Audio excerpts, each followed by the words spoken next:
नमस्कार बंधुगण। विषाद योगेर श्लोक 7 থেকে 8। अस्माकन्त विशिष्टाजे तान्निबोध द्विजोत्तम नायका मम सैन्यस्य संगार्थं तान ब्रमेमिते।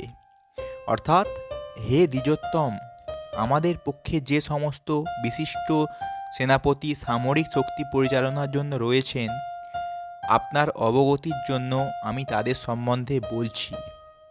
श्लोक 8।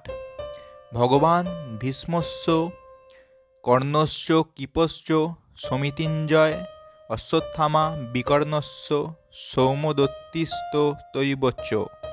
अर्थात जेखाने रयेछे आपनार मतोई व्यक्तित्वशाली भीष्म, कर्ण, कृपा, अश्वत्थामा, विकर्ण, सोमदत्तेर पुत्र भूरिश्रवा, যারা সর্বদা সংগ্রামে বিজয়ী হয়ে থাকেন। এর তাৎপর্য কি? পাণ্ডব পক্ষের রথী মহারথীদের বর্ণনা করার পর দুর্যোধন তার বিপক্ষে যে সমস্ত বীরেরা যোগদান করেছে তাদের বর্ণনা করেছে।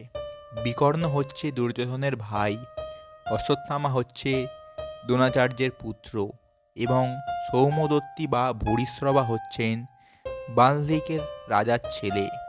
কর্ণ ছিলেন অর্জুনের বৈপিত্রেয় ভ্রাতা, কেননা রাজা পাণ্ডুর সঙ্গে বিবাহ হওয়ার আগে কুন্তী দেবীর কোলে তার জন্ম হয়। কৃপাচার্যের যমজ ভগ্নীদ্বয়ের সাথে দ্রোণাচার্যের বিবাহ হয়।